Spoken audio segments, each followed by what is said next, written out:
Hello, my dear students. In this video lecture, we will solve the exercise from your first year biology book, chapter number 2, enzymes. Encircle the correct choice. ये एक multiple choice question का test है जो हम exercise है जो आज हम सॉल्व करेंगे. Question number 1. Which of the following statement is are true about enzyme catalyzed reaction? Dear students, जब भी हम किसी रिएक्शन में एंजाइम को यूज करेंगे तो वो रिएक्शन फास्ट हो जाएगा, और अगर हम एंजाइम को यूज नहीं करेंगे जिसे हम अनकेटालाइज्ड रिएक्शन कहते हैं तो वो रिएक्शन स्लो हो जाएगा. तो ऑप्शन ए देखें आप, the reaction is faster than the same reaction in the absence of enzyme. तो इसका करेक्ट आंसर होगा ए. ऐसा रिएक्शन जिसमें हम एंजाइम को यूज करेंगे वो फास्ट होगा, और अगर उसको हम कंपेयर करें एक ऐसे रिएक्शन से जो कि एंजाइम की एब्सेंस में हो रहा है तो वो स्लो होगा. तो पहले क्वेश्चन का करेक्ट आंसर है A. Next question, the active site of enzyme is the region that option A binds allosteric regulators of the enzyme, option B is involved in the catalytic reaction of the enzyme. So the correct answer is B. देखें dear students, जो कि enzyme का active site होता है उसके two reasons होते हैं. एक बाइंडिंग साइट जहां पे सबस्ट्रेट बाइंड करता है, टेम्पररी हाइड्रोजन बॉन्ड बनता है, और दूसरा कैटालाइटिक साइट, वहां पे अमीनो एसिड्स होते हैं जो रिएक्शन को कैटालाइज करते हैं. तो यहाँ पे पूछा गया है the active site of enzyme is the region that, तो आंसर होगा B, is involved in the catalytic reaction of the enzyme. Question number 3, according to induced fit hypothesis जो कि कौशलेन ने दिया था, the enzyme catalysis which of the following is correct. तो अगर आप डी को पढ़े, the binding of substrate changes the shape of enzyme active site, तो इसका करेक्ट आंसर होगा डी. क्योंकि dear students, induced fit model जो कि कौशलेन ने दिया था 1959 में, he stated that when the substrate combines with an enzyme, it induces the change in the shape and structure of the enzyme. So, active site of the enzyme undergo temporary change on binding with the substrate.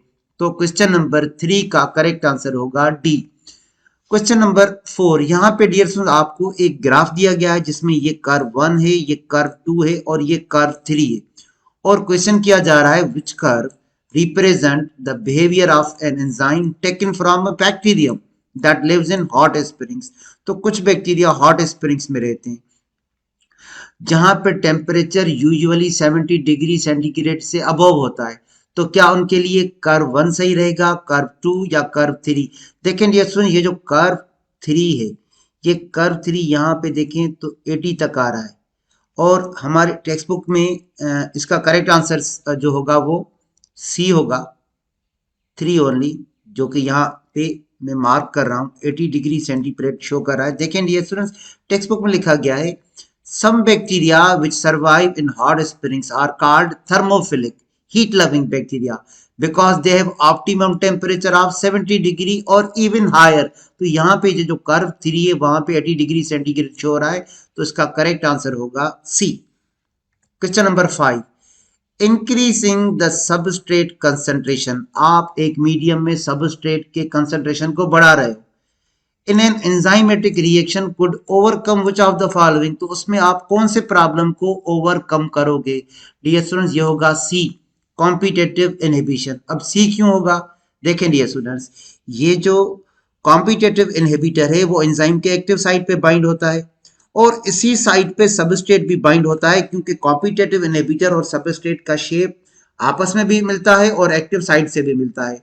तो अगर आप substrate की concentration को बढ़ा लोगे तो फिर competitive inhibitors को चांस ज्यादा नहीं मिलेगा, सबस्ट्रेट को ज्यादा चांस मिलेगा, वो एक्टिव साइट पे जुड़ जाएंगे और कॉम्पिटेटिव इनहिबिशन रिड्यूस हो जाएगा. क्वेश्चन नंबर 6, वही अगेन कॉम्पिटेटिव इनहिबिटर्स पे क्वेश्चन दिया गया है. कॉम्पिटेटिव इनहिबिटर्स ब्लॉक करते हैं किसको? एंट्री ऑफ सबस्ट्रेट को, क्योंकि उनका शेप मिलता है एक्टिव साइट से, वो वहां पे आके बाइंड हो जाते हैं into the active site of an enzyme. On which of the following properties of an enzyme does this primary depend. तो ये किस पे डिपेंड करता है? देखें ये स्टूडेंट्स, ए में लिखा गया है the ability of enzyme to form a template for holding and joining molecules. ये बिल्कुल करेक्ट आंसर है ए। अब इसको मैं एक्सप्लेन करता हूँ। देखें डियर स्टूडेंट, ये जो एंजाइम का एक्टिव साइट आपको नजर आ रहा है, ये टेम्पलेट है दो मॉलिक्यूल्स के लिए। यहाँ पे सबस्ट्रेट भी जुड़ सकता है और यहाँ पे कॉम्पिटेटिव इनहिबिटर भी अटैच हो सकता है, क्योंकि ये एक्ट करता है as a template for both substrate molecule और competitive molecule, competitive inhibitor molecule. तो इसका करेक्ट आंसर होगा ए। आगे बढ़ते हैं। Question number 7, a series of enzyme catalyzes reaction. एक रिएक्शन हो रहा है जिसमें डियर स्टूडेंट्स जो X है उसको Y में कन्वर्ट किया जा रहा है, Y को Z में कन्वर्ट कर दिया गया और Z को A में A एंड प्रोडक्ट है। अब आगे लिखा गया है कि ये जो A एंड प्रोडक्ट है ये उस एंजाइम को ब्लॉक कर देगा जो कन्वर्ट कर रहा है X को Y में, तो यहाँ पे ब्लॉक आ जाएगा। तो यहाँ पे आपको पूछा गया है what is the substance X। तो डियर स्टूडेंट्स X होगा इनिशियल सबस्ट्रेट। इसका करेक्ट आंसर होगा सी। देखें कैसे, यहाँ पे एक एंजाइमेटिक पाथवे चल रहा है जहाँ पे जो A आपको नजर आ रहा है ये X है और यहाँ पे जो B नजर आ रहा है आपको ये Y है, C Z है और D A है।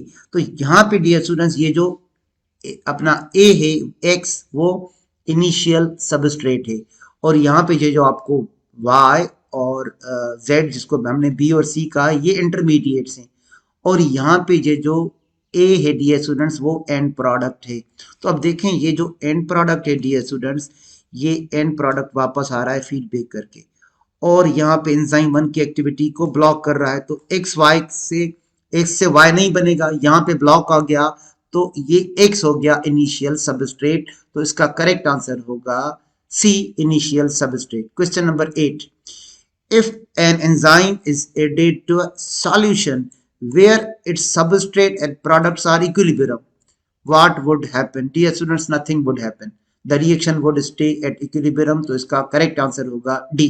Question number 9, which of the following is the mechanism of enzyme action? Dear students, enzyme कैसे अपना एक्शन परफॉर्म करते हैं? By decreasing the amount of energy of activation. तो इसका करेक्ट आंसर होगा सी। देखें डियर स्टूडेंट्स, यहाँ पे आपको दो रिएक्शन नजर आ रहे हैं। पहला जो है वो अनकेटलाइज्ड है, इसमें हम एंजाइम को यूज नहीं कर रहे, तो यहाँ पे देखें एनर्जी ऑफ एक्टिवेशन ज्यादा यहाँ पे इनपुट आ रहा है उसका, और यहाँ पे हमने एंजाइम यूज कर दिया तो वहां पे देखें एनर्जी ऑफ एक्टिवेशन कम हो गया। तो इसका करेक्ट आंसर होगा C, by decreasing the amount of energy of activation. और last question, question number 10, how does a non competitive inhibitor decreases the rate of enzyme reaction. तो डियर स्टूडेंट, जो non competitive inhibitor होते हैं वो एलियोस्टेरिक site पे जुड़ जाते हैं और एक्टिव साइट का शेप चेंज कर देते हैं। तो इसका करेक्ट आंसर होगा B. That's all about the exercise belonging to chapter number 2 enzymes. Thank you dear students, wishing you all of the best.